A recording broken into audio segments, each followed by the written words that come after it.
நீங்கள் தவறவிட்ட எபிசோடுகளை இப்பொழுதே காணுங்கள் உங்கள் Tandivan.com மற்றும் Tandivan யூடியூப் சேனலில்.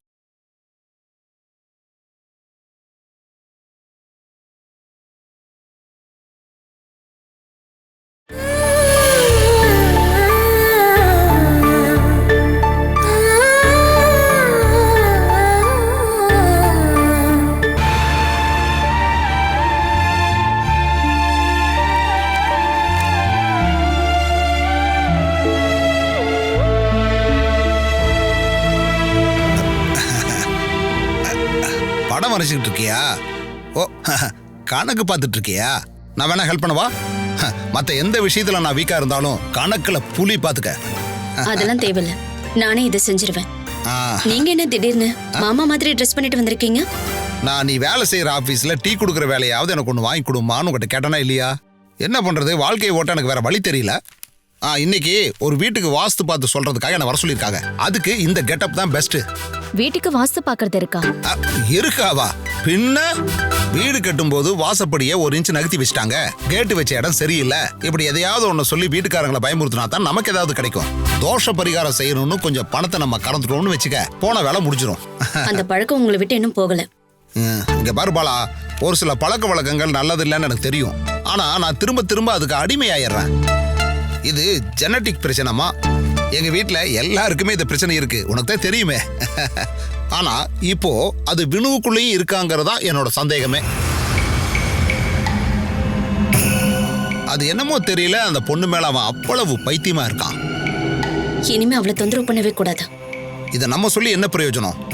அவன் அவனை கல்யாணம் பண்ணிக்கலன்னா வேற யாரும் அவளை சொந்தமாக்கிக்க கூடாதுன்னு ஒத்த கால்ல நிக்கிறான் அவன். இப்படியெல்லாம் இருக்க வேண்டாம்னு நானும் அவனுக்கு 1 மணி நேரம் அட்வைஸ் பண்ணி பார்த்துட்டேன். ஆனா அதனால எல்லாம் அவன் மாறுற மாதிரி எனக்கு தெரியல.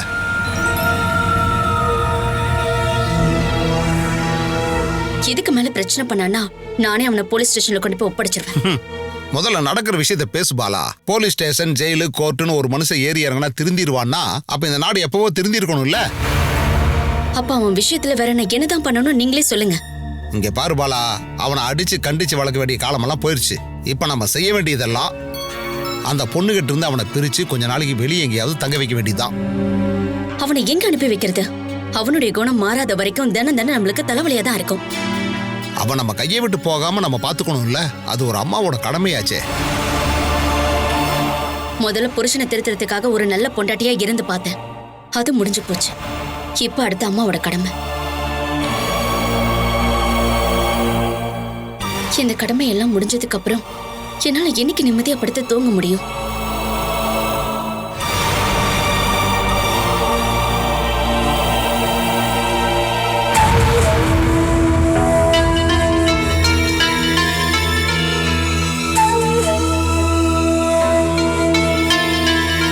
இப்படி ஒரு புள்ள உனக்கு இருக்கிறதுனால நீ அப்படிப்பட்ட விஷயத்தையெல்லாம் யோசிக்காத. தலையணைக்கு பதிலாக பாம்பை வச்சுட்டு இருக்கிற மாதிரியான ஒரு நிலைமை.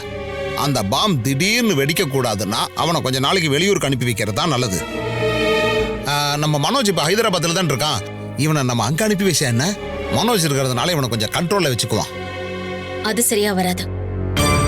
இனிமே எந்த விஷயத்திலையும் மனோஜ் மாமா கஷ்டப்படுத்த கூடாதுன்னு நான் தெளிவா இருக்கேன். சுமேஷும் ஆஷாவும் சவுதியில இருந்து திரும்பி வந்துடலான்னு இருக்காங்க. இல்லைன்னா பேசாம அங்கேயே நம்ம அனுப்பி வச்சிருக்கலாம். பேசாம ஹரிகிட்ட அனுப்பி வச்சிட்டேன் என்ன? காரியத்தை சாதிக்கிறதுக்காகவும் மத்தவங்க பாக்குறாங்கிறதுக்காக பாசமா இருக்கிற மாதிரி நடிக்கிற குணம் எல்லாருக்கும் இருக்குங்கிறத நான் அனுபவத்துல கத்துக்கிட்டேன். இனிமே நானும் என் பசங்களும் எந்த ஒரு உதவிக்கும் சொந்த பந்தங்களை தேடி போய் நிக்கவே மாட்டோம். அப்போ வினு தன்னோட இஷ்டத்துக்கு வாழ்ந்துட்டு போகட்டும்னு நீ நினைக்கிறியா? அவனுக்கு புரியுற மாதிரி நான் தான் எல்லாத்தையும் சொல்லிட்டேன்ல. அதையும் மீறி தான் இஷ்டத்துக்கு ஆடுறான் அப்படின்னா அந்த காலை உடைச்சு போட்டுருவேன்.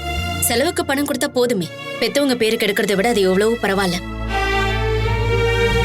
முன்னெல்லாம் பொம்பளை பிள்ளையால தான் குடும்பம் கெட்டு போச்சும்பாங்க. ஆனா இப்ப ஆம்பளை பிள்ளைகளால பிரச்சனை. காலம் போற போக்க பாத்தியா?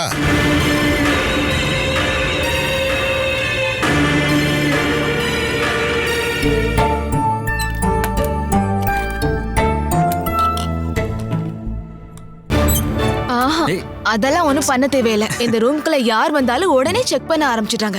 நான் என்ன கடத்தல பண்ணிக்கிட்டு இருக்கேன்? உன்னோட விஷயத்துல கொஞ்சம் பொறுப்பா இருக்கணும்ல. இந்த ரூமை செக் பண்ற உரிமை எனக்கு இருக்கு.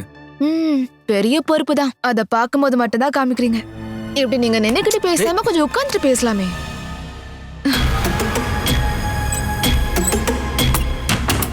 இப்போ எதுக்காக டோரை க்ளோஸ் பண்ற? பிரைவசி.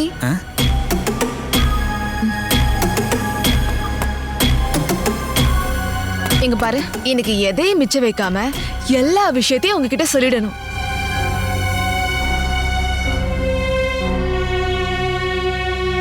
வினுவ போலீஸ் ஸ்டேஷன்ல இருந்து கூட்டிட்டு வரதுக்கு உங்க அப்பா எதுக்கு போனாரு? இதெல்லாம் தேவையா அவருக்கு? அம்மா தான் கம்பல் பண்ணாங்க. அகிலாக்கா தான் ஜித்துக்கு கால் பண்ணி விஷயத்த சொன்னாங்க. அதனாலதான் அப்பா அங்க வரைக்கும் போனாரு. போலீஸ் கிட்ட இருந்து அடி வாங்காம சொந்த பிள்ளைய காப்பாத்தணும்னு அந்த தாசில்தாருக்கே தோணாத போது மத்தவங்க எதுக்கு அதுக்காக கஷ்டப்படணும்?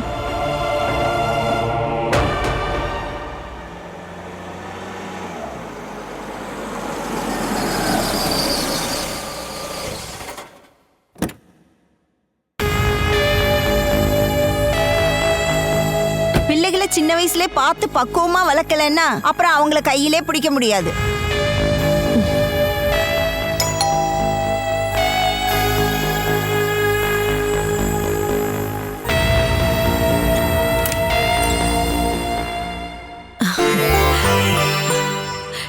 இங்க யார் வந்திருக்காருன்னு பாருமா. அப்பா,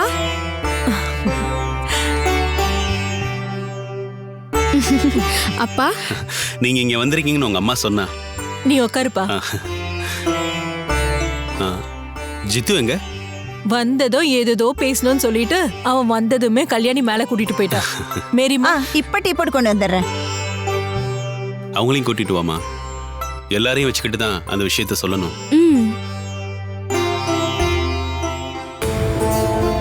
என்ன விஷயம் மாப்ள? அவங்களும் வரட்டும்.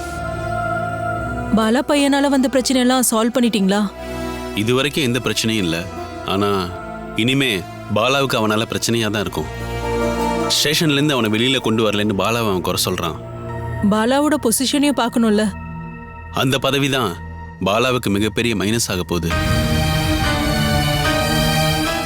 சொந்த புள்ள தான் இனி பாலாவுக்கு எதிரியா இருக்க போறான். அவன் விஷயத்துல அகிலா ரொம்ப சென்டிமெண்டா இருக்கா. அதனாலதான் அந்த விஷயத்துல நான் தலையிட்டேன். உங்களை மாதிரி அகிலாவே எனக்கு ஃப்ரெண்டு தான்.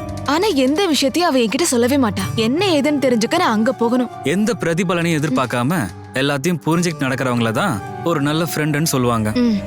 ஆனா எல்லா விஷயத்தையும் அவ உங்களுக்கு சொல்லிட்டு தானே இருக்கா.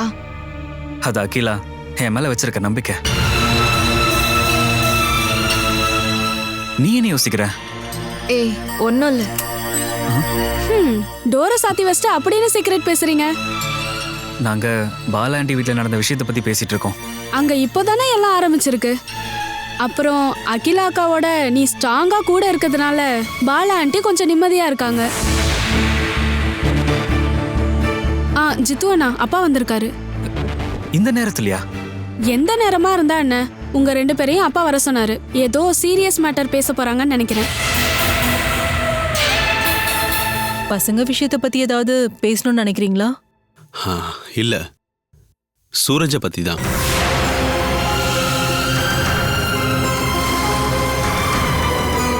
இத்தனை வருஷ ஜெயில் வாழ்க்கையிலிருந்து அவர் திரும்ப வரும்போது அவருடைய மனநிலை எப்படி இருக்குன்னு யாராலையும் சொல்ல முடியாது.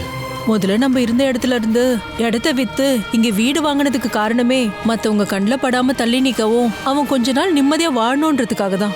ஆனா இனி அப்படி ஒரு வாழ்க்கைக்கு சூரஜ் ஆசைப்பட மாட்டாரு.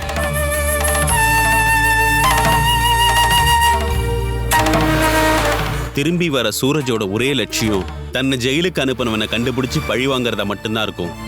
முதல்ல பழி வாங்க வேண்டியது கூடவே நின்னு ஒரு தப்ப செஞ்சுட்டு கடைசியில என்னோட அப்பா மட்டும் தண்டிக்க விட்டு கொடுத்துட்டு தப்பிச்சு போன பாலாண்டிய தானே பழி வாங்கணும். கல்யாணி, உங்க யாருக்காவது நஷ்டம் ஏற்படுச்சா?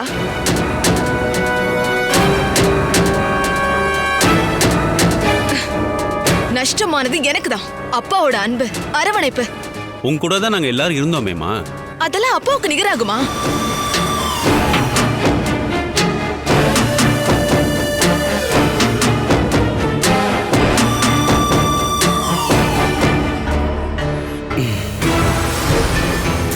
நஷ்டமான வருஷத்தையும் நேரத்தையும் நம்மளால மீட்டு கொண்டு வர முடியாதுமா.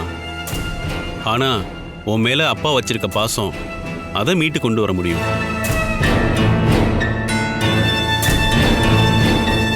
யாரோ செஞ்ச சதி வேலையில் மாட்டிக்கிட்டவங்க தான் பாலாவும் சூரஜும்.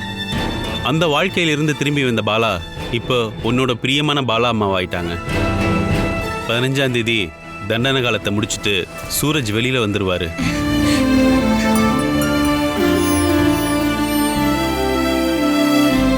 அதுக்கு இன்னும் 4 நாள் தான் இருக்கு. அதுக்கப்புறம் சூரஜ் இங்க வந்துருவாரு.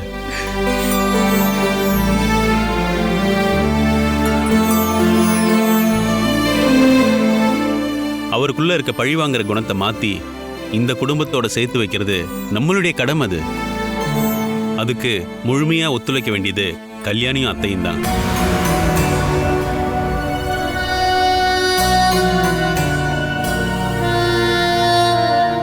தன்னை மாட்டி விட்டவங்களுக்கு எதிராக சூரஜ் போயிடக்கூடாது. அவருடைய மனசை மாத்த உங்க 2 பேரால தான் முடியும்.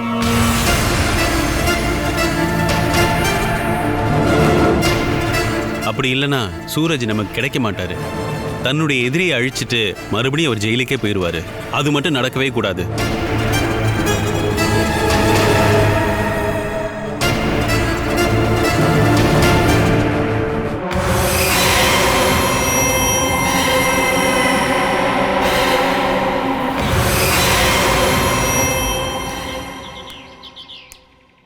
நான் 1 மணி நேரத்துக்கு மேலே தான் வருவேன் ஆண்டி. ஃப்ரெண்டு வீடு வரைக்கும் போகணும்.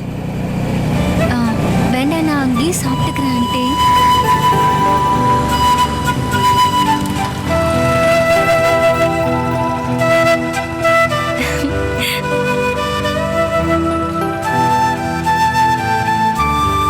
நான் திரும்ப கால் பண்றேன்.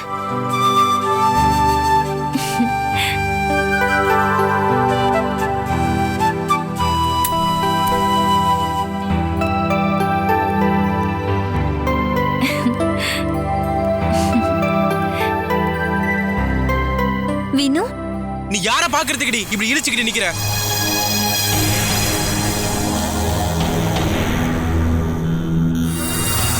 உன்கிட்ட தான் நீ கேட்டேன். ஒரு பாட்டி ஹாஸ்பிட்டல் கொண்டு போய் சேர்த்துட்டு எல்லாத்தையும் பாத்துக்கிறேன்னு வேற சொல்லிட்டு அப்படியே நைஸா கிளம்பிட்டல. நான் ஹாஸ்பிட்டலுக்கு போய் பார்க்கும்போது நீ வந்து அவங்கள டிஸ்சார்ஜ் பண்ணி கூட்டிட்டு போனதா சொன்னாங்க. என்ன வச்சு பில்ல செட்டில் பண்றதுக்கு தானே நீ கரெக்ட் டைம்ல எஸ்கேப் ஆயிட்ட. நான் உன்னை எஸ்கேப் ஆகல. அந்த டைம்க்கு எனக்கு எக்ஸாம் இருந்துச்சு. நீ இப்படி 1000 காரணம் சொல்லுவ. உன்னை முழுசா நம்ப நான் என்ன சொல்லணும்டி? இனிமே யாருக்கிட்டே இந்த மாதிரி வேலையை நீ காட்டாத. ₹1 ₹2 இல்ல, உன்னால எனக்கு இன்னைக்கு 9000 நஷ்டமாயிடுச்சு. ஹாஸ்பிட்டல் பில்ல நான் தான் பே பண்ணேன். 9000 ரூபாய் தானே? இப்போ என்கிட்ட கேஷ் இல்ல. நான் ஏடிஎம்ல இருந்து எடுத்து தரேன். எனக்கு ஒண்ணு தேவையில்லடி. இது மாதிரி நீ எத்தனை பேர் ஏமாத்தி இருக்க? வினு ப்ளீஸ் கொஞ்சம் மரியாதையா பேசுங்க. நான் ரொம்ப மரியாதையா தான் பேசிக்கிட்டு இருக்கேன். அப்படி இல்லனா பார்த்த உடனே கண்ணத்திலே உனக்கு கொடுத்துருப்பேன். பணத்தை விட்டுதல்ல ஒரு நல்ல காரியத்துக்கு தானே செலவாயிருக்கு. ஆனா கூடவே இருந்து குழி பறிக்க கூடாதுடி. இனிமே இந்த மாதிரி கோல்மால் வேலை ஏதாவது பண்ணிக்கிட்டு தெரிஞ்ச நீயும் வண்டியும் உன்னை பார்க்கும் போதே தெரியுதுடி சரியான கோல்மால் பார்ட்டின்னு. என்னோட செயின் அடகு வச்சுதான் ஹாஸ்பிட்டல் பில்ல பே பண்ணிருக்கேன். இனி இந்த மாதிரி வேலையை வேற யாருக்கிட்டே போய் செய்யாத, புரிஞ்சுதா?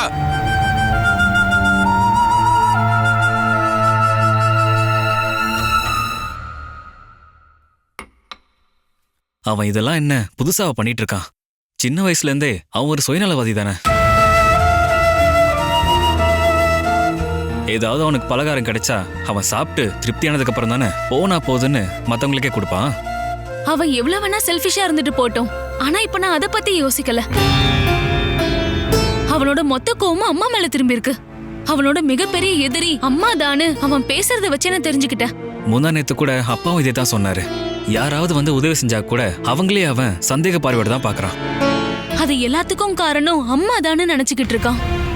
4 பேருக்கு முன்னாடியே வார்த்தையால நோகடிக்கிறான். சில சமயம் அம்மா கிட்ட கோவமா எடுத்தெறிஞ்சு பேசுறான். அம்மா அதெல்லாம் கேட்டு அதை நினைச்சு அழாம அட்ஜஸ்ட் பண்ணிக்கிறாங்க. ஆனா யாருக்கும் தெரியாம ரூம்குள்ள அழறது எனக்கு தான் தெரியும். அகிலா, ஹேய், நீ கண் கலங்கி என் முன்னாடி இருக்கிறத பார்த்தா எனக்கு ரொம்ப கஷ்டமா இருக்கு. உன்னோட சேட்னஸ் போனது தான் நான் உன்னை இந்த இடத்துக்கே கூட்டிட்டு வந்தேன். நீ என்னடானா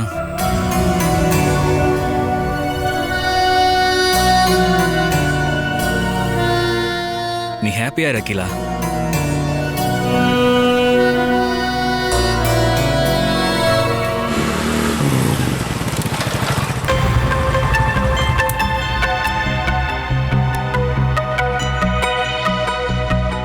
எனக்கு ஐஸ்கிரீம் போதும். எனக்கு வெறும் காஃபி தான். உன் கூட வந்ததுல நான் ரொம்ப ஹாட் ஆயிட்டேன். வாழ்க்கையில எப்போ நம்ம ஹாட்டா தான் இருக்கணும், அப்பதான் சாதிக்க முடியும். வா. அம்மாக்கும் வினோக்கும் நடுவுல மாட்டிக்கிட்டு நான் தான் ரொம்பவே கஷ்டப்பட்டுட்டு இருக்கேன். அவன் தப்பான வழியில போயிடக்கூடாதுன்னு அவனுக்கு அம்மா கட்டன் ரைட்டா பேசுறது பிரச்சனையா இருக்கு. அப்பாவோட கேரக்டர் அவனுக்கு கொஞ்சம் கூட வந்துடக்கூடாதுன்னு தான் அம்மா இப்படி பண்றாங்க. ஆனா அதுவே அவன் விஷயத்துல பெரிய பிரச்சனையா ஆயிடுச்சு. அப்படி ஒரு கட்டுப்பாடு மட்டும் இல்லைன்னா அவன் நேரம் பக்கா கிரிமினலா மாறி இருப்பான். எனக்கு இருக்கிற ஒரே தம்பி அவன் தான். அவனுக்கு ஒரு கஷ்டம் வந்துருச்சுன்னா என்னால அதை தாங்கிக்கவே முடியாது. எங்களை ரொம்ப கஷ்டப்பட்டு வளர்த்த எங்க அம்மாவை பத்தி யோசிக்கும் போது அவங்களை கொஞ்சம் கூட காயப்படுத்திடக்கூடாதுன்னு தான் நினைக்கிறேன். அகிலா, எல்லாம் சீக்கிரம் சரியாயிடும். அவங்க 2 பேருக்கு நடுவுல நீ ஒரு பாலமா இருந்தாலே போதும்.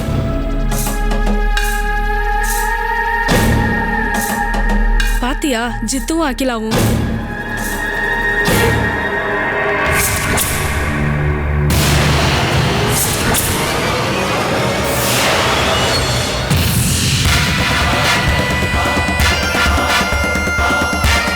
அவங்கள அப்படியே கொஞ்சம் விட்டா எப்படி? வாடி, அவங்க பிரைவசியை தடுக்கலாம். வேண்டாம், நான் இப்ப அவங்கள ஒன்னா பாத்துட்டேன்னா அது அவங்களுக்கு ஒரு லைசன்ஸா மாறிடும். நான் இவங்கள பார்க்கல. சித்துவுக்கும் அகிலாவுக்கும் நடுவுல இப்படி ஒரு உறவு இருக்குது எனக்கு தெரியாது. வா. அகிலா,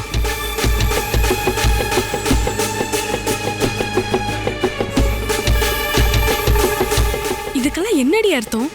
உன்னோட ஜித்து உன்னை விட்டு போயிட்டானா? வினுவுக்கும் பாலா ஆண்டிக்கும் நடுவில் இருக்கிற சண்டையை நீ தான் தீர்த்து வைக்கணும் அகிலா.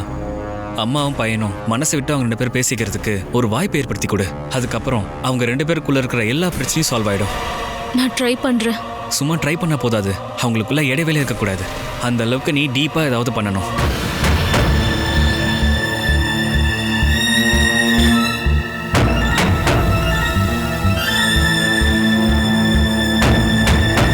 சரி வா, நம்ம போலாம். அப்ப நான் போய் அவங்கள குழப்பி விட்டுட்டு வரவா? அதான் வேணான்னு சொல்றல. அப்புறம் உன் கனவு கோட்டையெல்லாம் கலைஞ்சிடும்டி.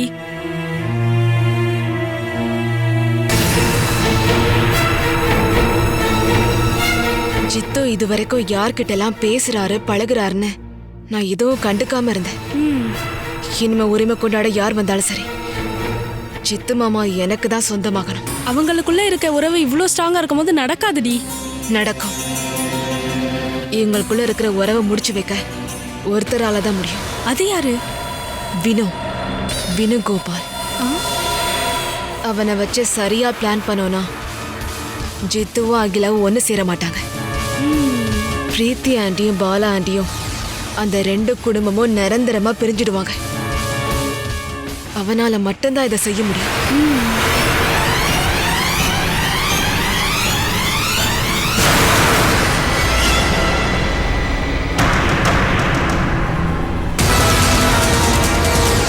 உன்னோட கவலை எல்லாத்தையும் நீ மறந்துடு.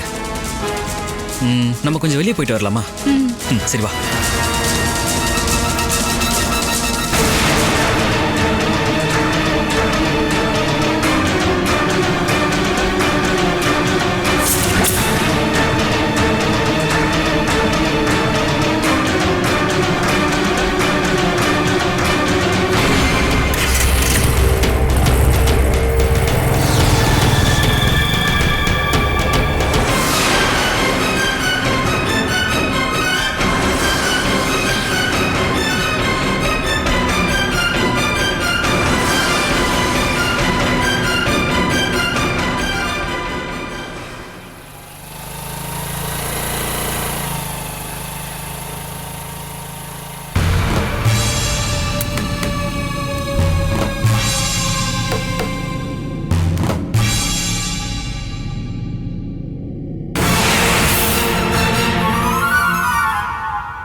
நீங்க யாரு? நான் ஷெரின். இது தாசில்தாரோட வீடு தானே? ஆமா. இங்க வேற ஒரு ஆள் இருக்காங்களா? இங்க வேற ஒரு ஆள் மட்டும் இல்ல, நாங்க 3 பேர் இருக்கோம். நான் இருக்கேன், எங்க அம்மா இருக்காங்க, என் தம்பியும் இருக்கான். உங்களுக்கு இதுல யார பார்க்கணும்? வினு வேணுகோபால். அவன் என் தம்பி தான். ஓ, அப்ப அவருக்கு ஒரு அக்கா இருக்காங்களா? அப்படி இருக்கும்போது பொண்ணுங்க கிட்ட ரொம்ப மோசமா பிஹேவ் பண்ணிட்டு போறான். அவன் அப்படி என்ன உங்ககிட்ட மோசமா நடந்துகிட்டான்? அவனுக்கு காமன் சென்ஸ் இல்லையா? 4 பேருக்கு முன்னாடி வச்சு ஒரு பொண்ணை வாய்க்கு வந்தபடி திட்டினா அவன் என்ன பெரிய ஹீரோன்னு நினைப்பா? எனக்கு ஒன்னும் சீப்பா பிஹேவ் பண்ண தெரியாம இல்ல. நான் போனா போகுதுன்னு அங்க ரியாக்ட் பண்ணல. அவனுக்கும் சொந்த பந்தம் யாராவது இருப்பாங்கல்ல, அவங்க முன்னாடி வச்சு நல்லா கேட்கலான்னு வந்தேன். இங்க நின்னு பேசாதீங்க, உள்ள வாங்க.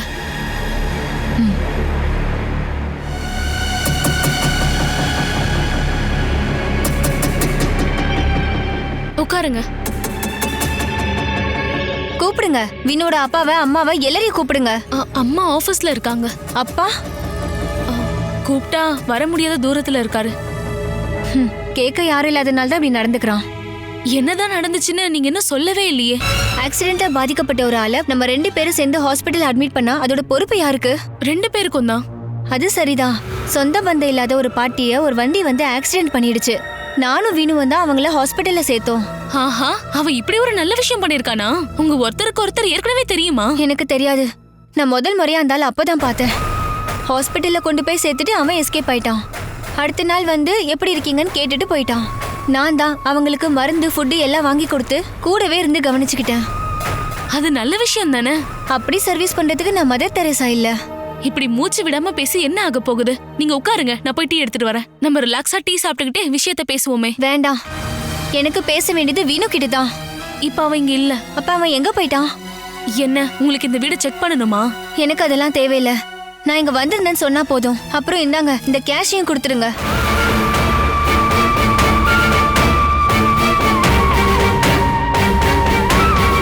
இதுல 9,000 ரூபாய் இருக்கு. பாட்டியை டிஸ்சார்ஜ் பண்றதுக்கு ஹாஸ்பிட்டல் இருந்தாலும் கொடுத்த பணம் தான் இது.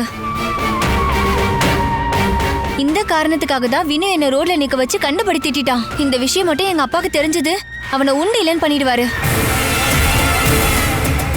பணத்து மேல துளி கூட ஆசை இல்லாத பொண்ணுனா இதை விட அதிகமான பணம் எங்க அப்பா ஒவ்வொரு மாசமும் தான தர்மம் பண்ணிட்டு இருக்காரு. இந்தாங்க புடிங்க. உங்க தம்பிக்கு பொண்ணுங்க கிட்ட எப்படி மரியாதையா பேசணுங்கிறத நீங்க கொஞ்சம் கத்து கொடுங்க. இல்லனா எல்லாரும் என்ன மாதிரி பொறுமையா இருக்க மாட்டாங்க. ஆன் தி ஸ்பாட்டே அவனை செருப்பால அடிச்சிருப்பாங்க. அது அவனுக்கு நல்லா எடுத்து சொல்லி புரிய வைங்க.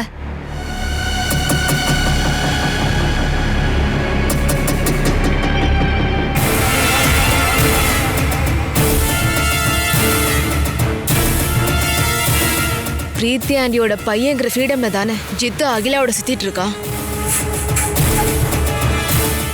ஆர்கே அங்கிளும் பிரீத்தி ஆண்டியும் அதை தமாஷா எடுத்திருப்பாங்கன்னு தான் எனக்கு தோணுது. ஜித்துவோட பாஸ்டும் அந்த அளவுக்கு சரியில்லை. துஷாரா, அதெல்லாம் நீ எங்க சொல்ற? வினு டென்ஷன் ஆயிட போறான். எவனோ ஒருத்தனை பத்தி சொல்லும் போது அதுல எனக்கு என்ன டென்ஷன்? வீட்டுல கேள்வி கேட்க யாருமே இல்லாததுனால வந்தது. அப்படி யார் சொன்னா கேட்கவும் சொல்றதுக்கும் ஆள் இல்லைன்னு? உன்னால என்ன பண்ண முடியும் வினு? உன்னோட வார்த்தைக்கு ஏதாவது மரியாதை இருக்கா? எல்லாம் பாலா ஆண்டி தானே முடிவு பண்றாங்க. அப்படிதானே நடக்குது. எனக்கு அகிலாவை பத்தி நினைக்கும் போது வருத்தமா இருக்கு. இப்படி அங்க எங்க சுத்தி தெரிஞ்சு அவ பேர் கெட்டு போச்சுன்னா அது ஃபியூச்சரை பாதிக்கும்ல. ஜித்து சிங்கப்பூர் துபாய்னு பிசினஸ் விஷயமா எங்கேயாவது கிளம்பி போயிட்டாருன்னா அவரை பார்க்கவே முடியாது. நஷ்டமும் அவமானமும் உங்களுக்கு தான். என்னோட அக்கா ஆபத்துல போய் மாட்டிக்காம இருக்க நான் பாத்துக்கிறேன். வினு, நீ நினைக்கிற மாதிரி இது சாதாரண விஷயம் இல்ல. ஜித்து உங்க வீட்டுக்கு வந்து போறது கூட இப்பவே 4 பேர் 4 விதமா பேசிட்டு இருக்காங்க. முதல்ல அதை நிறுத்தணும்.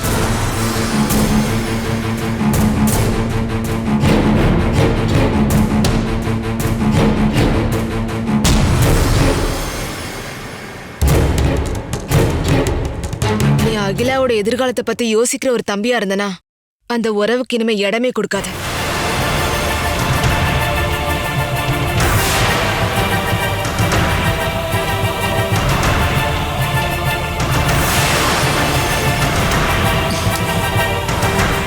Catch us on TV, Tandivan.com, Facebook and YouTube.